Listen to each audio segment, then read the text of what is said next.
everybody. Welcome to another Sunday night edition of Take the Black, the show where we get together to talk about all things sci-fi, fantasy movies, TV, and of course, House of the Dragon, which just wrapped up its season 2 finale on HBO and on Max. The episode, I believe, was called The Queen Who Never Was, and we have been meeting here every Sunday night to talk all about it. I am Dan Selke, here with Daniel Roman, another winteriscoming.net editor, Natalie Hello. Zamora, entertainment extraordinaire, and in a returning guest appearance, you've been on the show before, Cody Schultz, who is also an all-around entertainment maven here at Fan Sided. Welcome to everybody. Can't wait to discuss the episode with you. Yeah. Yeah, very exciting. Glad to see everyone in the chat. Hello, everybody out there. I think we have an updated title for this one. It's not The Queen Who Never Was. It's The Queen Who Ever Was. You're Which kidding. we weren't really sure. I am not kidding. It's on the screen right behind me. I assumed it would be the Queen Who Never Was, but yep, The Queen Who Ever Was, Rhaenyra. And where do we start here? Do we just kick it around? Is there anything With that specific you guys title, want to touch on first? what does Yeah, it even mean? I hate that The title. Queen Who Ever Was? Yeah, Okay, not a fan of that's the some wordplay. Dr. Seuss wordplay nonsense there. All right. Meta. We have a smattering of comments, some positive, some bad. I want to know what you all thought about it. Like, we got Helena saying very interesting for a finale. We got Kellyanne saying horrible last season finale. We got I think Robert down there saying not too bad for a finale. Okay. Oh, we got Diane saying I don't think a lot of people are going to like this finale, especially if the wait's long for season 3. And Julie saying I'm a bit unsure what to think about the finale. There are bits I enjoyed, didn't feel like a finale. You know what? And Michelle loved it. There's a diversity of opinions. I'm going to go ahead and say I probably land somewhere in the Julie Davies category, as I so often do. I definitely liked parts of it.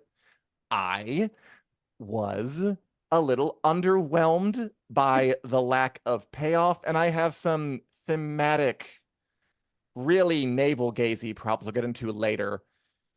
But in the interest of going positive, what do you say we start with things that we liked in it? Yes, Daemon and Rhaenyra are back together. That was nice. Everything for me. Like, I just seeing them together made me realize, and I've told you all this a million times already by now, but like the season suffered so much from having them apart for the majority of the season. And they are just the draw for me, them two together. That's what I loved so much about season 1, amongst other things. And so having that scene of them together speaking in High Valyrian, like I missed That's it. always nice, yeah. And Yeah. him saying, we go to war, we fight for our queen, whatever he said. Just, we got our Daemon back, and I can be content with that, even though I'm still angry at the season for other things we got from him. Cody, you're someone who hasn't read Fire and Blood. The other 3 of us are all giant dorks. Meadow has not read it either, the dog, but maybe she will one day. First literate dog. What did you think of the Daemon Rhaenyra reunion scene? Are you invested in this relationship as someone who isn't an expert on this stuff? I am. Yeah, I totally agree with Natalie. Like I've mentioned so many times, like I feel like this season just wasted Daemon, and finally getting to see them back together just reminded me how much this season kind of failed us in not getting to see them. They just play off of each other so well, and I need more scenes of them together in season 3 because they're stronger together. They play off of each other so much better. And I'm just, this season's story for Daemon wasn't for me. I really was just disappointed with where they went, but they just getting to see them share the scenes together and like be on screen at once and come have the reunion was definitely, I think, one of the highlights. Although I wanted more like after, like it was just too much of a brief tease, but it was really, definitely a highlight. Daniel, you're usually an unstoppable juggernaut of positivity. What did you think of this stuff? I am. I won't lie. My first watch of this episode, I was really, really disappointed.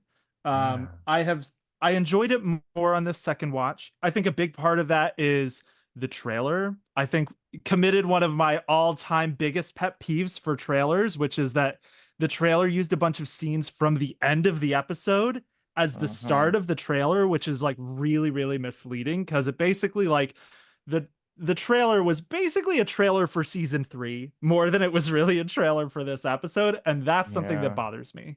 But in the interest of positivity, I did really, obviously I liked seeing Daemon and Rhaenyra back together. That scene as a scene was fantastic. The High Valyrian, the Yeah. almost forehead touch before Daemon Mhm. moves away. There was a lot of really good stuff there. I loved seeing Cyrax at Harrenhal.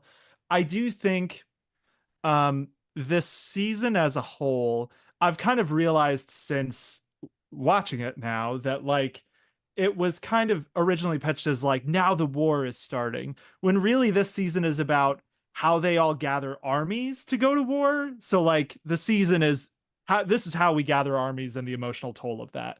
Mhm. But I think that the Daemon and Rhaenyra thing, I have to be honest, it almost reminds me a little bit of Arya and Sansa from season 7 of Game of Thrones, where they Okay. built this whole plot line of them being at odds about Littlefinger and whether they could Yeah. trust each other. But it was Mhm. like a way to just like make tension when we all knew they were going to get along anyway. That's kind of how I feel about what this season did with Daemon and Rhaenyra, where it's like they needed to make it seem like, is Daemon going to do his own claim? But like this end turn of no, actually Damon's just gonna support Rhaenyra, felt like the inevitable thing we all knew was gonna happen. And maybe Cody can speak to this better. Like, did it feel surprising to you, Cody, or did it feel like did you see that coming? I mean, it wasn't like a shock per se. Um, I mean, this there wasn't. I Yeah. will say I enjoyed the episode as a whole, but it definitely, I don't know, it just kind of felt safe in a sense. Like there wasn't any. Didn't feel like they took any big Yeah, swings. I mean, it definitely is clear it's building towards season 3, but as a Right. yeah, whole, it just felt like a lot of the moments were kind of predictable in a sense. Like there wasn't any moment that like really just like shocked me and left me like running to social media to see what people were saying. Yeah. I yeah, mean, about okay, so I want to go negative now. I did like parts of the episode, but I feel like we're talking about Damon. I got to bring this up. So I of course like the scene when they get together. I like the High Valyrian. I liked the romance. I of course I like a big like to war scene. It highlights two yeah. things. Yeah, the season. I watched the inside the episode thing afterwards, and Ryan Condal says that season 3 is going to be about total war. This season was more about, like you said, building things. I feel like we were promised total war at the end of season 1, and to not give it does Uh, really feel like a rug pull. I don't Like believe him. we heard things about battles being moved from season 2 to season 3. Maybe it's being diplomatic. It felt like there should have been more forward momentum this season. It just did. After season 1 was so fleet-footed, and this one kind of slowed down the slow building thing. I agree. They don't felt like Damon was kind of there to build some artificial tension. And also, I didn't. I swear I will say it in the episode. I swear I will. I didn't like the way they got him to a place where he supports Rhaenyra, Same. which basically through mystical visions. And this last one, I liked the vision itself was visually cool. Like he puts his hand on the weirwood tree and he sees Daenerys and he sees Bloodraven, who is this deep lore. You don't need to know, Cody. Who cares? Just nerds know. And he sees some White Walkers, and it looks, and he steps into a pool and he goes, and it looks cool. I guess my question is, I don't feel like Damon needed to be to like get to the point where he realizes. I didn't like them saying like now you know your part in this, Yeah. because I feel like Damon's a more interesting character, and everyone is, if they all think they're the hero of their own story. And I Hmm. don't like the idea that he's been kind of reduced. He now knows he has a part to play in a bigger story. I don't think that's great for drama. I think it's better if he does think he's the hero of his own story and he supports Rhaenyra anyway. So I didn't like that they kind of got him to this point in an artificial way that brings in another show that has something to do with, well, it has something to do with this show that's kind of outside the realm of this show. It was almost like cheating, and it didn't get to a good place, although I did like the scene. And I feel like they do that a bunch. I also didn't like when Helena is talking about like kind of spoiling what happens in Fire and Blood to Aemon. The whole notion that they're like that there's a set ending, that they're cogs in a machine, I think is unsatisfying to me. Yeah. Because I think what was so fun about Game of Thrones was that like Cersei, Rob, John, who other people, Stannis, all the Daenerys contenders all really felt like they were or they thought they were the captains of their own destinies, and they're just in conflict with each other. And I don't like the idea of kind of reducing it to you have a part to play, play it. I don't think that's as exciting, and I just am philosophically opposed to it, even though the reunion scene was nice. Did we Yeah, enjoy the vision, the spooky vision? I hated it. I hated all of Why it. did you hate it? That was the one thing that, yeah, I guess I surprised Daniel by saying, I think it's like, I'll say, I said my least favorite. It's like my most hated part of the season, I think. It's just, I hate like the heavy-handedness of it. I hate that, like, I mean, the amount of times we've talked about A Song of Ice and Fire on this show, I like it and it's cool. I like that they incorporated it, but we don't need it Sure. shoved down our throats that many times. It's like we're Mhm. all here because we watched Game of Thrones, so we know what this is. Like, it really makes me annoyed that they're really heavy-handed with the fan service of like, oh, we're gonna show Daenerys now, and Mm.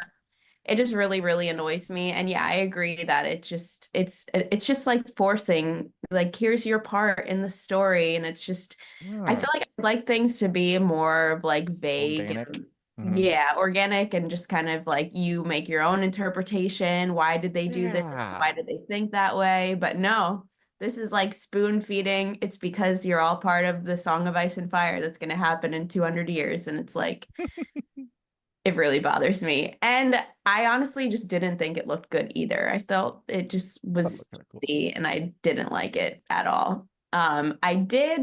I thought the Helena and Aemon scene, the first time I watched it, I complained to you guys because I was Mhm. like, they just spoiled the whole thing. The second time I watched it, I liked it a little bit more just because I thought the acting was so good, but that's about it. It was definitely better. Cody, Daniel, do you have anything to add to this, oppositionally or in agreement? After you, Cody. I mean, I'm probably in a very, very small minority who skipped Game of Thrones and went right to House of the Sure. Dragon. So, I mean, the vision didn't. I mean, it was fun seeing it. Like, I messaged Natalie. I'm like, wait a minute, was that really like? Did I just see when I? And I was like, so I mean, as a person who hadn't known the whole lore, like, it was a fun little moment in there for me. Like, I was like, Mhm. oh, that's fun. I know these things. Um, I need to watch Game of Thrones now between seasons finally. But I Yeah, mean, sure, why of not? his visions, it definitely wasn't my least favorite. There were other visions from his weird journey this season that annoyed me a little bit more. They got dull. Mhm. Yeah. So I think for me, I agree. I'm kind of in the middle where I did like some of the scenes we saw in Damon's vision. Like seeing Bloodraven was cool. It's because so the deep lore We're here, dorks, yeah. Bloodraven Oh is a no. Targaryen bastard. That's the dude who was the three-eyed raven in Game of Thrones. We will meet him probably at some point in Dunk and Egg because that's when he's actually alive. Um, but I think it does bug me that Damon's whole Vision Quest journey was building up to what is essentially a big Easter egg for Game of Thrones. Right. Because it just does feel like leaning a little heavily on the original show rather than Yeah. doing something compelling for its own sake in this series without those training wheels. But on the flip side of that is there is a scene that was cut from the first season where Viserys tried to tell Daemon about the Oh Song of Ice and yeah. Fire, and he chickened out. Viserys essentially at the last minute was like, it really doesn't seem like Daemon could handle this kind of information. He'll just scoff and be like, okay, you dreamed up a thing. You know about Egan's dream. Sure, cool. I don't believe you. So to Mhm. have Daemon go from that point to here, where he is now telling Rhaenyra, I had the craziest vision here at Harrenhal. Let me tell you, you would not believe the things I've seen when I touch that tree. Um, that's cool for Daemon. But I do the Easter eggness of it all does feel like leaning too heavily on the original series for me. Um, Helena talking to Aemond, I liked. I do think it. I'm not sure how I feel about Aemond knowing about how he will die, presumably, Spoilerville. But if Helena spoiled it, I guess I can too. I don't know how I feel about Aemond knowing that, because I think to have both Aemond and Daemon get basically prophecies in this season that the God's Eye, for those who don't know, is the lake next to Harrenhal. So Aemon gets told you'll drown in that lake, essentially. Uh, Daemon gets told you'll die at Harrenhal. So I do think, I don't know if I like that cat is so far out of the bag for them, because I wonder what that will be like psychologically. But as a whole, though, I did like the Helena scene. I loved the reference to Aegon sitting on a wooden throne. He will be king again. That I liked almost more than the God's Eye bit. Oh, yeah, me too, actually. Yeah. I mean, I have a fear that like that's gonna be part of their arcs now, like dealing with the foreknowledge, which would be really boring. Yeah. I just don't know why you would locate like the drive for your characters in a prophecy instead of like, what do they want? How do they go and get it? That's so much more exciting to watch. My last comment about Daemon, and next I'm gonna do some things I liked. That's what I'm gonna do to make some levels. Is that, like you said, like, yeah, he went on an arc. He didn't believe Smash Crep, and now he does. But what's wrong with having a character who looks at a dream and says that's bullshit? Like, I don't think that's a bad thing. I think it's good to have multiple perspectives. That was kind of part of my thing I didn't like about the Alicent scene. And we'll get to that. I think we'll save it for last. That you said things you liked. I know. We're gonna get to that. Just making a bigger point. That she kind of comes around to Rhaenyra's way of thinking, and Rhaenyra's way of thinking is influenced by this prophecy thing. I wish someone would voice the opinion.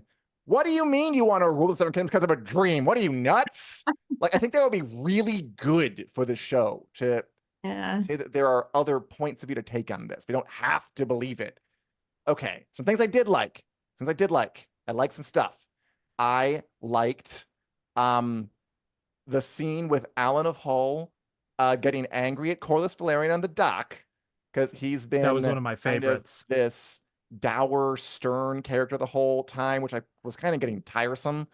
And so it was really good to have a new thing, like, oh, he bottles this all up, and now his deadbeat dad's trying to help him. He's like, oh, you're trying to help me now. Great. I'm so thankful. That was cathartic. That was nice. That was a really good moment for him. Chris said that he thought the Tylan scenes were strange and pointless. I actually liked them quite a bit. I enjoyed the Tylan Lannister goes to Essos and tries to get the Triarchy. I think it should happen early in the season. And has to mud wrestle Shirako Lohar, has to mud wrestle Philosophy Tube from YouTube.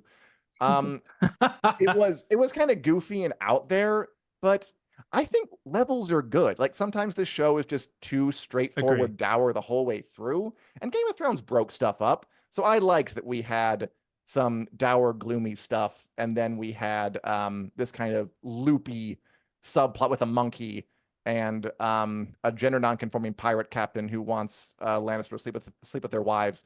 I thought it was fun. I thought it went on like a little long, maybe 2 scenes, not 3, but I did think it was fun. And finally, my favorite scene, which I did not expect, was Kristen Cole giving his speech about marching to our annihilation. I thought that was really good. I've often had a hard time getting into Kristen Cole's head. I mean, again, it didn't go anywhere because at the end, you're right. The final montage is all these armies, like, tune in 2 years to see them fight each other, which is just inherently unsatisfying after being promised war for 8 episodes for 2 months. This is like one of those. Usually, I'm all about like, shows should release their episodes one at a time over weeks. This one, I'm like, maybe you should have dumped all of these at once. Honestly, that might have actually helped, because week after week, it just wasn't moving along enough to be worth waiting for.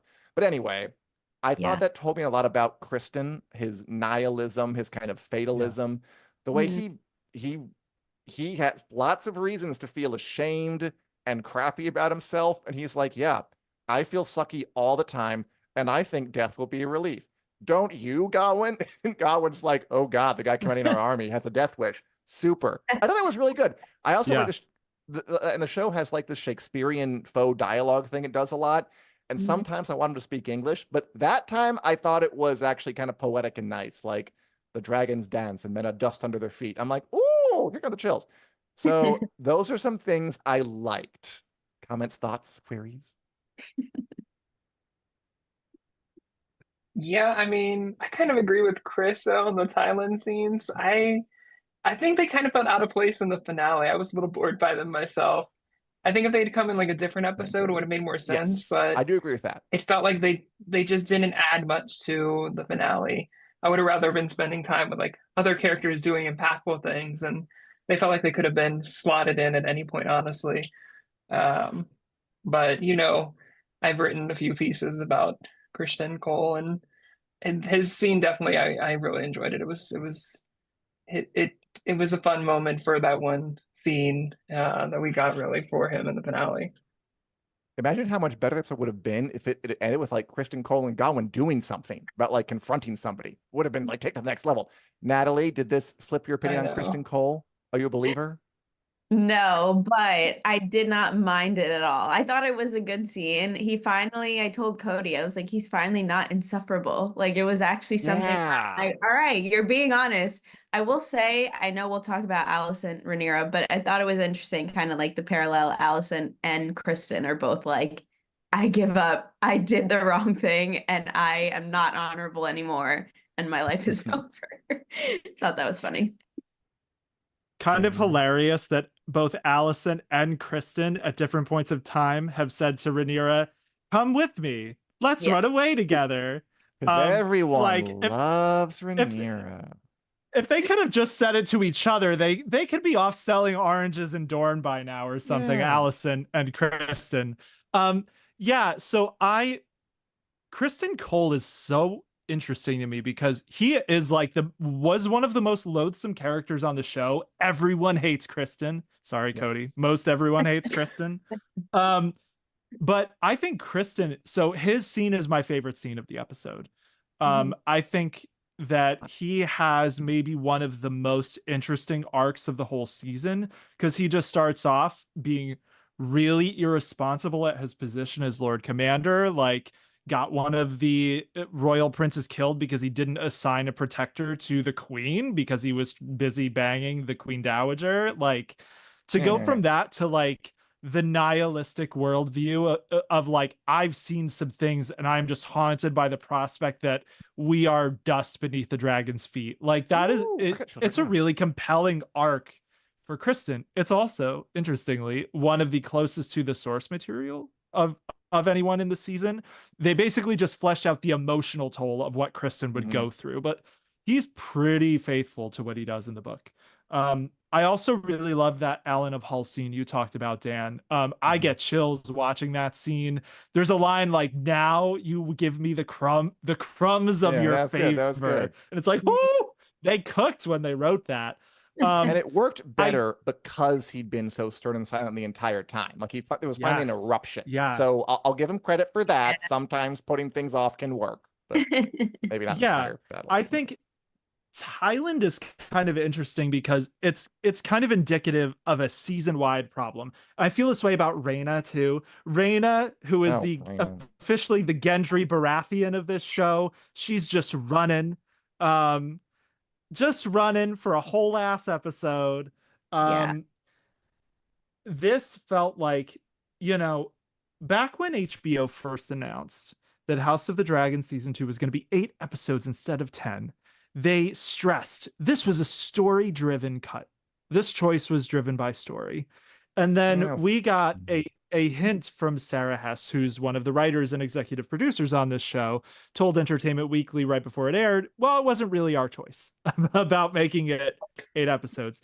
And I think we really see the truth of that in this finale because the Thailand scenes I loved, but I do agree that it is a little awkward to insert a whole plot line like hmm that, introducing new characters and a whole new Yeah. player on the board in a finale that sets up a battle that they're like is going to come within days, except for us, the viewers, it's going to be 2 years. Yeah. So I think that the overall pacing of the ending puts the obvious lie to the idea that this was a fully story driven choice. It kind of screams like we ran out of budget or Yep. space to or do 2 more time or episodes. strikes or something. David yeah. Zaslav called someone who Yeah. told us, "Hey, we couldn't have 2 more episodes, and we needed to find a way to kind of wrap it up."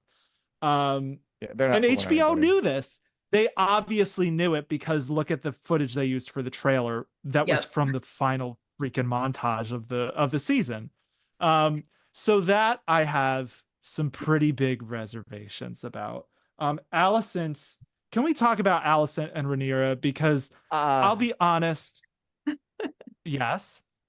Yeah. of course, I have one more thing to say before we do that, because let's be honest, that's going to be the finale to this episode. It's going to be Alicent and Rhaenyra. I think we all agree with that, right? Okay, fair. Let's talk about whatever else we want to. People have asked about Otto a few times. Do you guys have any thoughts about Otto, aside from how silly it is that Otto went away for a whole last season just to show up again in these final minutes? Maybe he was filming Venom. I don't know. Just that it was almost comical, like how many things they Right. set up but didn't pay off. Like, I'm sorry, like armies in the Riverlands, they don't meet. Army in the Reach, not going to meet. Fleet sailing for King's Landing, it's not going to do anything. Otto somewhere, no idea where. Rhaenyra finds the dragon. What happens next? We don't know. Like it was, it almost felt like they were trolling us. Like how many things can you not show what happens next on? Um, Yes. I mean, I have no thoughts about Otto except that like it was a really weird thing to add in for the last second. Oh, and then Aegon and Larys too, popping out. I mean, I liked I Aegon and always, Laris. I liked it. I mean, just because I've read the book, I can't help but think like, but if he had been smuggled out during the invasion, it would have been more exciting. But yes, I did like the scene. Aegon is easily my favorite character this season. Although I've also liked Great others. I've season for liked him. Kristen. I've liked a bunch of others. But he had like top to bottom, back to front for me really good. I just want to say before I get into the Alicent era stuff, I also really liked. Again, I would have liked it more if they had paid off in a battle or something. But I really like the scenes with Jace and the new Dragon Riders and Yeah. Oh, you know, Ulf, man. yeah, Ulf was Ulf painful. White. Dude, that guy's great. Like Agree. Painful, but great. we're talking about the kind of the value of adding layers and a little bit of comedy to break things, and Yeah. just Jace being all stern face and Ulf having his feet up on the table and then hugging him, being like, "Can't tell us we're not trueborn Targaryens, huh? Look, you got dark hair and I've lived in a cupboard my entire life. We're the same. We're the same, man." That was great. I love Ulf. Ulf Way to hit is, right on the nerve. Also, just he had a good arc. Like just because in the last episode he was because you can tell he's just a coward, right? He was so nervous to do it, Yeah. and the second he gets any Yeah. power, his head balloons up to the size of an elephant, and he can't be told no. And he's like he's telling the queen, "Best make me a knight then."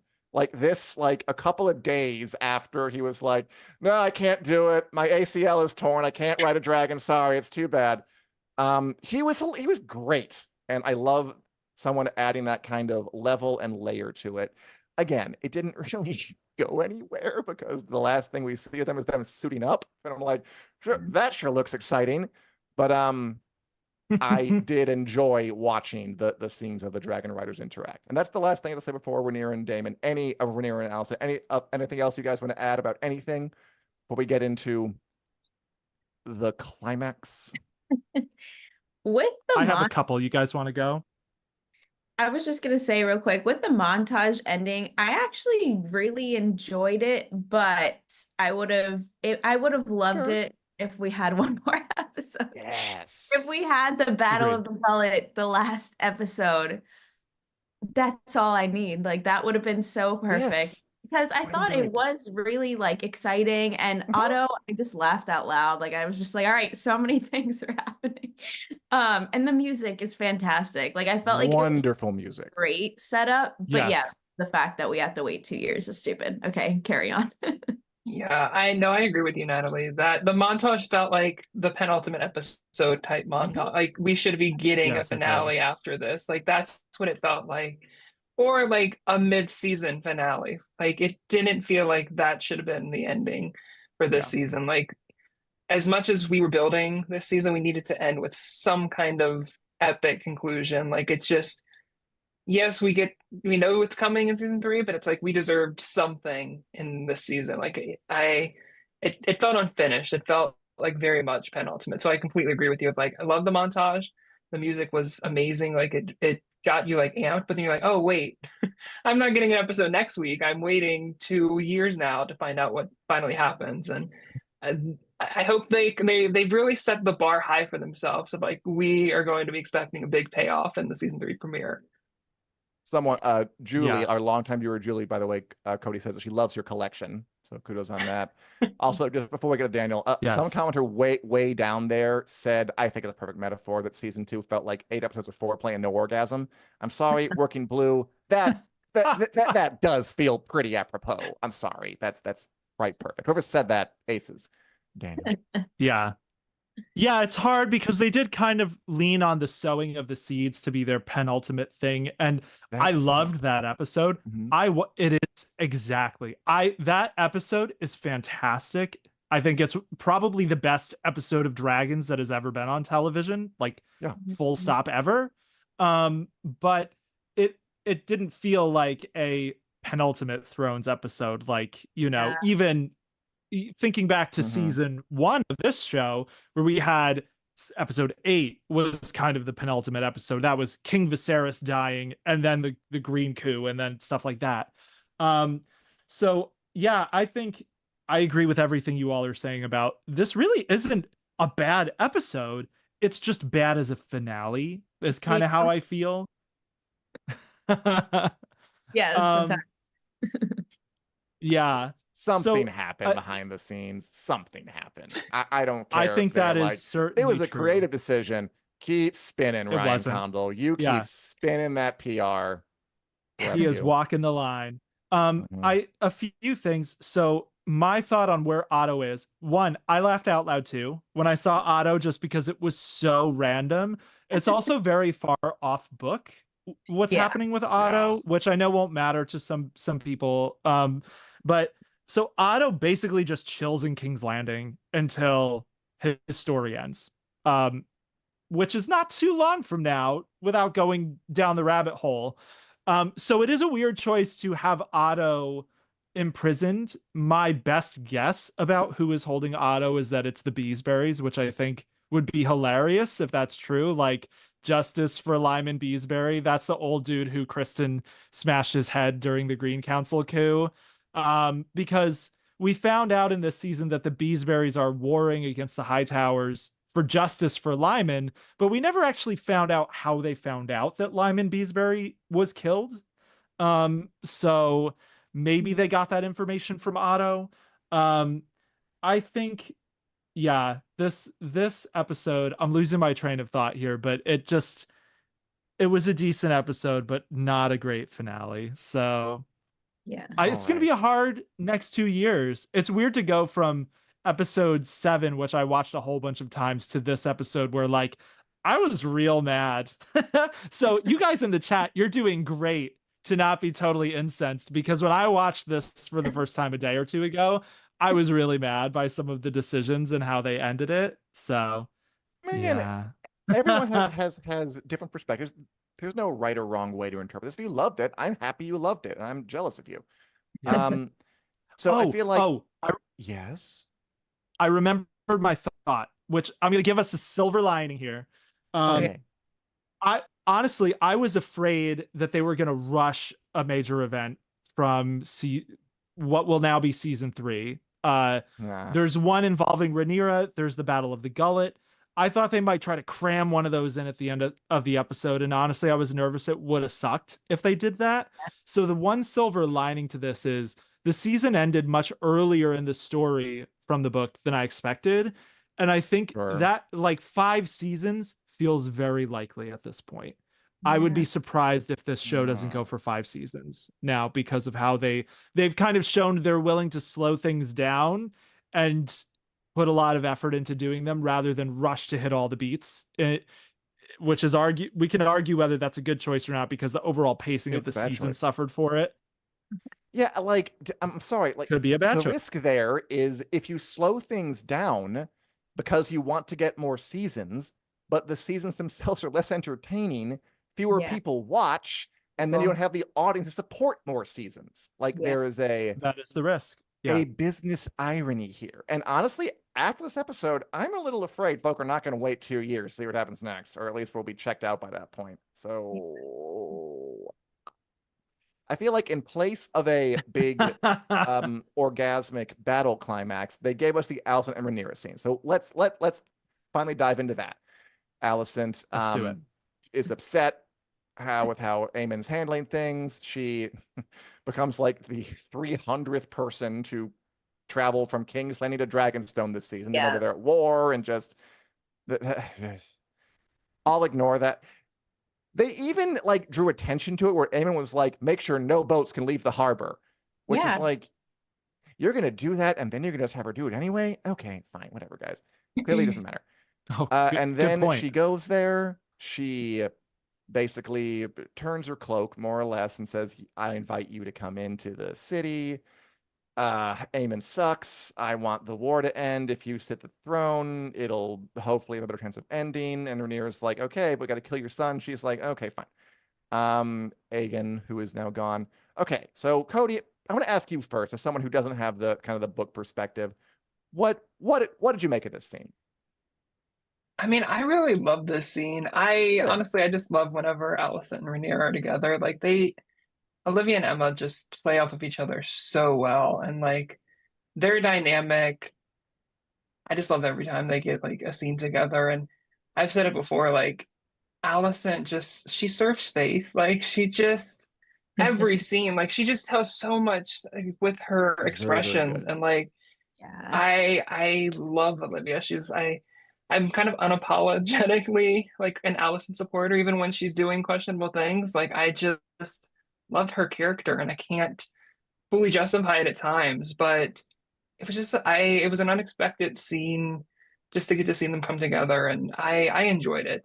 Um, I'm I mean, there's I don't know, like was it the big climactic scene maybe? Like that's a little bit debatable, but it still is just like it was a fun scene. But Dan, you're all right. Like the way she quickly said, like, I can sacrifice this son. Like, I mean, she's definitely not going out for Mother of the Year anytime soon. Ooh, they done it up though, like the music and the slow walk and the cutting it together. Like Yes. they want us to think this really hits hard. And I'm glad you enjoyed it. I truly am. Natalie, Daniel, what'd you guys think of the scene?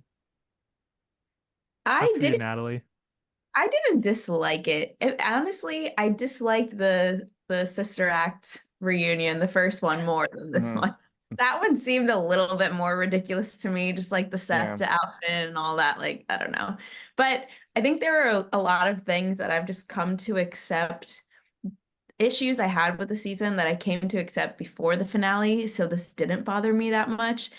That they put so much focus on Alicent and Rhaenyra. In the book, it's not that way. In the show, I don't mind because I love the two of them so much, but I do think Mhm. it is forced and it just doesn't really make sense. But as a scene of TV, I thought the acting was amazing. And for Very, that very reason good. alone, like I really did not mind it. I thought it was great that Rhaenyra finally was able to call out Alicent and said, like, no, yeah, I had affairs as well. I had my lovers too, but I never said I didn't. Like, I never was clinging to virtue. And I'm so glad she got that out because that's why we Mhm. all are mad at Alicent all the time. But yeah, it was strange that Alicent just said, I know she didn't explicitly say it, but she's giving up her son. It was just strange. And what I told you guys in a chat a few days ago was that I think she's just so in love with Rhaenyra. That's her driving force for everything, it's whether gotta it's be. good or bad things. So I guess I buy it, but it is a little cheesy, but I didn't dislike it. So I'm conflicted. I want to pick up on the idea that she just loves Rhaenyra so much that she loves her more than her children, that she's willing to sacrifice them. Um, I have a bit of like a metatextual rant to go on about why this scene is against the spirit of George R. R. Martin's works. Are we ready? Oh, I'm so ready. I hated this scene for the record, but Okay. yes, I want to hear your rant. I wonder if we'll hate it for the same reasons. And actually, okay, I didn't hate it. Natalie, you're right. It's not the book at all, where Alicent and Rhaenyra are at odds. It's a new thing they're doing. It's a very different sort of story. I like the story in Fire and Blood. I think it's better. I think it's more interesting. But I get it. In this version, it's really about Alicent and Rhaenyra trying to overcome kind of circumstance to be on the same page like they're destined to be. I guess my problem with Everybody Loves Rhaenyra is it seems like the show's picked a side kind of in the Dance of the Dragons. What I liked about Game of Thrones and Fire and Blood was there's this multiplicity of perspective where you can be Team Rob, Team Stannis, Team Daenerys, Team John, Team Cersei. I was Team Cersei, FYI. Hell yeah, Team Cersei. And the story doesn't really make them apologize for their behavior. It's just they are who they are and they go for it and they get into conflict. It feels like the show thinks Rhaenyra's way is the right way. It spent a season kind of getting Daemon to reorient his perspective through spooky visions until he finally sees that he should be supporting his wife. And I agree, it was kind of drawn out. I don't think he had to make this journey to he could support his wife and be a wild card who kills kids. But the show judges him. Like, that's definitely a wrong thing you did. It's terrible. Alicent kind of has the same thing. Like, she's against Rhaenyra, but it's only because of circumstantial reasons. She misinterpreted Viserys's dying words. She's been driven apart.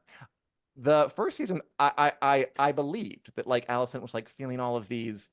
It's unfair. I have a bad lot in life. Why should she get to go off and have fun while I get to marry a decaying old man and bear kids when I'm a teenager? Like, I got it. I was on her side.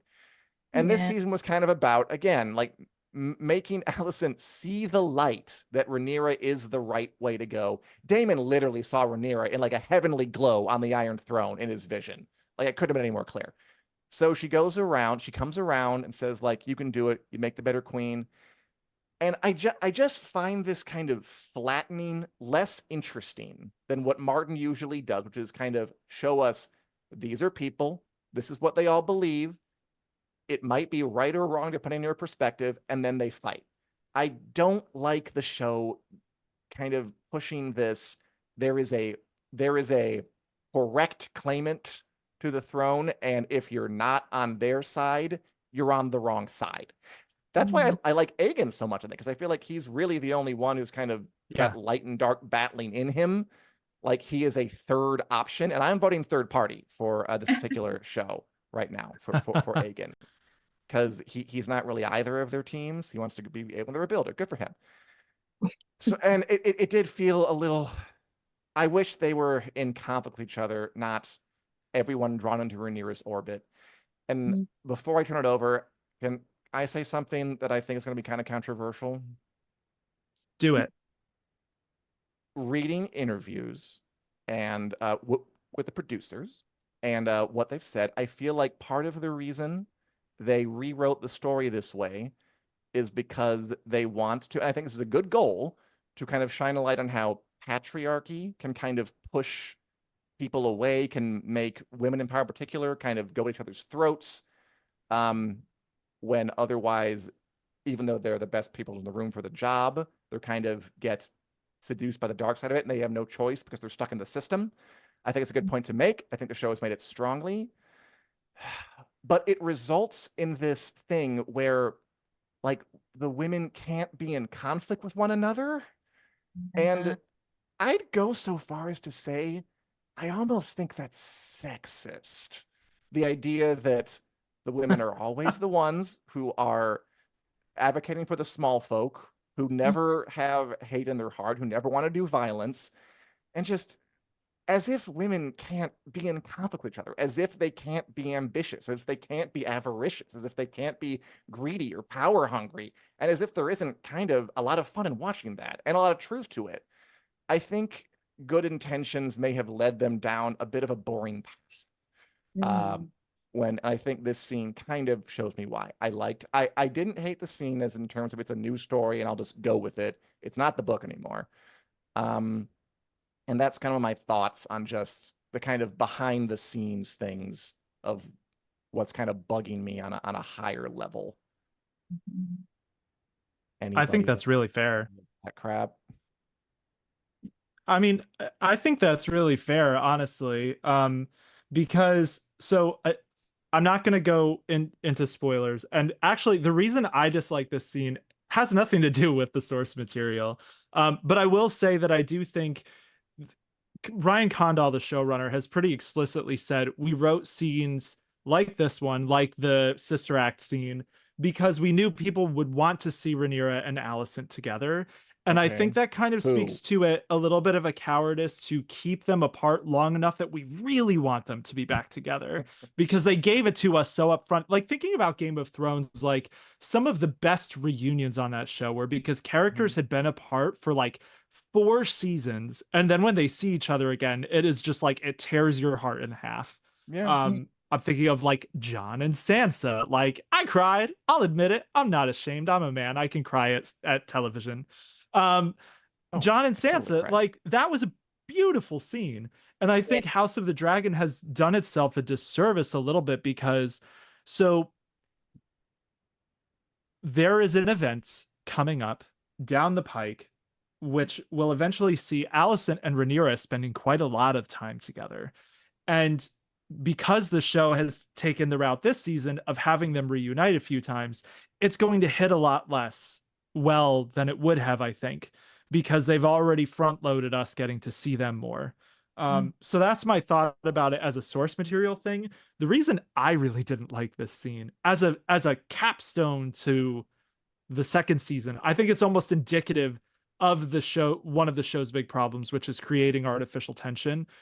Alicent's Mhm. whole big thing here is she sneaks onto Dragonstone, which, yes, there's a lot of sneaking back and forth. It's almost a little silly because it's happened in more than half the episodes of the season It's at this point. But so Alicent sneaks onto Dragonstone, and the big heart-rending emotional turn for Alicent is yes, I would even let my own son be executed. And I saw someone God. calling out that that's hypocritical of Rhaenyra. It's kind of similar to Daemon, a son for a son. Sure. That's true. It's a little more understandable for Rhaenyra here because it's like he was the other claimant to the throne. She really cannot pardon him. Like that just wouldn't go over well with Sure, the I with the guess. lords of Westeros. Um, but I think to have that be the big emotional turning point for Alicent, like, yes, she is so committed to this thing, which does make it seem like the big thing is history will misinterpret you as a villain, Alicent. We know you're a good person, really. Instead of like, Yeah. Alicent is pretty damn vindictive in the book. So it's like the book was the propaganda that Alicent is actually a good person and all this stuff. And I do think that's a little less compelling than like a Cersei Lannister, where it's like she's just awful. Like they could have found a middle ground for Alicent, I think. But it has the whole thing be Alicent is admitting this heart wrenching thing that she will let her son die, and then we see in the very next scene that that won't happen while she is still walking out and it's playing this dramatic music. Agree with Zach in the comments who said the music was amazing. Ramin Djawadi. Oh, Ramin wonderful. Djawadi really did a lot of heavy lifting in this finale and this season in Oh. general. He was fantastic. Um, but so we see that the thing that was such a big deal for Alicent is not going to happen in the same scene, more or less, that we see her admit that it will happen.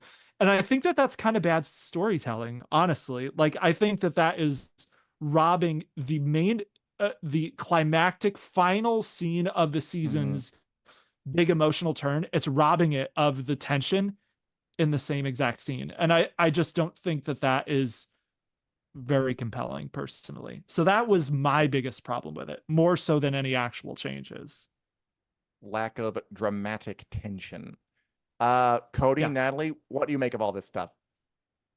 I mean, isn't that kind of like the gist for Allison though? Like nothing ever goes to plan for her. So No. it almost True. seems True. fitting that like she just promised this and then it's like, oh no, it's not gonna happen because nothing ever goes to plan for her.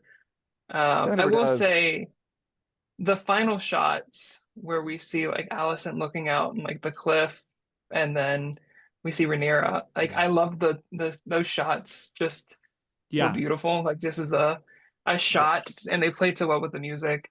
Um but yeah, no, I think Daniel had a good point there though with that of like it does kind of undercut her her spiel there majorly to go show like, oh no, he's fleeing, he's in his little wagon and riding away with his own hood. But I mean, it almost does feel like it fits for her character because they just always find a way that nothing goes her way in a sense. But I agree. No, I think it was an interesting season for sure, and some interesting choices made. It's kind of interesting listening to me like listen to y'all talk about the books, and I almost wonder if that's why Mhm. the scene didn't annoy me as much and I enjoyed it. It's because I don't have Oh, that backstory to know like this is so different in the books. And like I listening to cannot y'all be talk, objective like I'm about like, this. Yeah. yeah, so I think that that's probably why like someone like me, like I don't have that source material and like, oh, this is so different. But like listening to y'all talk about the source material and how different it is, I'm like, oh, okay, I see why this scene would be. I'd be annoyed if I was a reader and like this was the scene they gave me. Yeah. Natalie, Yeah. I any definitely thoughts? agree that I don't like the good versus evil. This is the good person, this is a bad person. But I mean, that's why I feel like the one thing I made like a list of issues that I've gotten over, but the one that I still can't is just Daemon. I can't get over it because in season one, he was my yes, he's supporting Rhaenyra, but he's also batshit crazy and he might choke her and he might like go Yeah. against her and like all those things. And just not having that, I feel like was a huge loss. But then that's why Aemon took his place in my heart because I also Sure. think that I thought they humanized Aemon a lot this season to Yeah. where Yeah. I think similarly to Aegon, I don't think he's on either side. I think he's just on his own, and I think that's really interesting. So, yeah, more characters like that, less of the this is the good person we should all follow, which is also hard for me though because I do love Rhaenyra so much, so I do want to follow her. But yeah, it's not as interesting. It's boring that way. I love Rhaenyra too. I feel like this makes her a little less compelling than she would. I would love her even more if they kind of cracked it open and showed some of her flaws, I guess, or didn't make it as clear that she was the chosen one. But of course, I still like her. I'm still excited. I still love the show. Still a great show.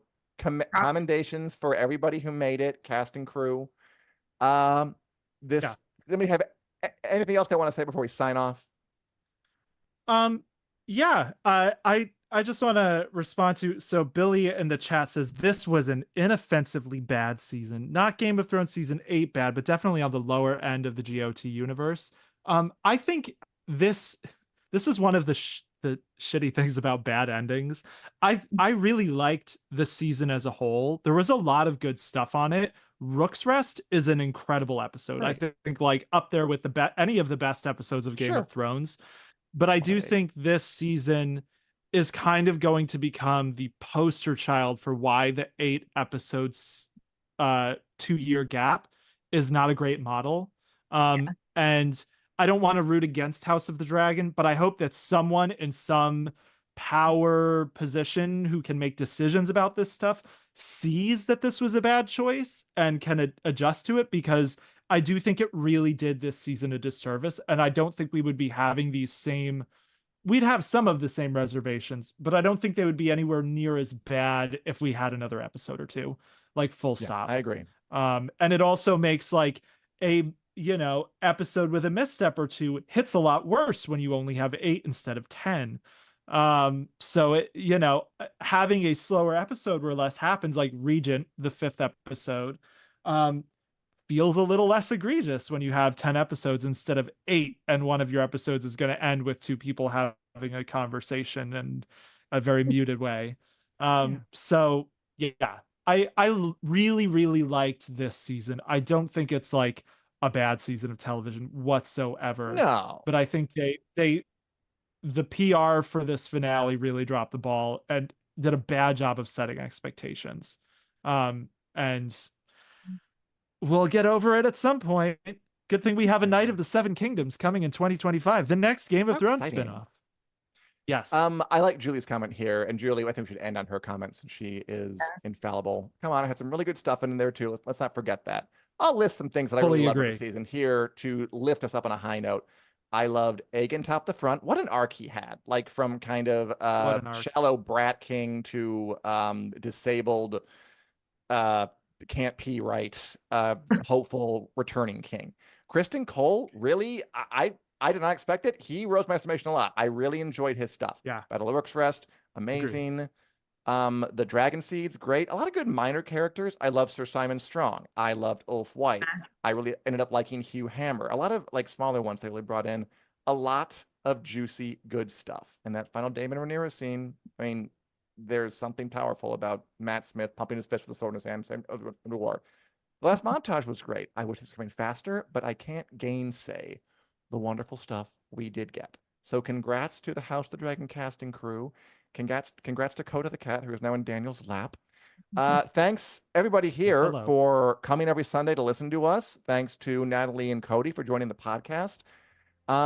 We're not going to be doing Sunday night meetups anymore, but we do stream every Wednesday at 2 p.m. CST, 3 p.m. EST, on the Winners Coming YouTube page and Facebook page about all things sci-fi, fantasy, movies, TV, books, which includes a lot of Game of Thrones-y stuff. I'm sure this Wednesday we'll discuss Night of the Seven Kingdoms. We'll discuss other things going on in those worlds. But you're all invited. I love you all. Please come and like, comment, subscribe, and I don't know, find out where I live and leave me a 20 on my doorstep. You can also download us in podcast form wherever we're available, be it Google Play, YouTube Music, wherever. We're everywhere. Go find us. Thanks, guys. This has been a lot of fun. I really enjoyed talking with you, both the people on the call and the people in the chat. And I hope that we all see each other very, very soon. To the queen who ever was, goodbye. Bye, Take everyone. care, all.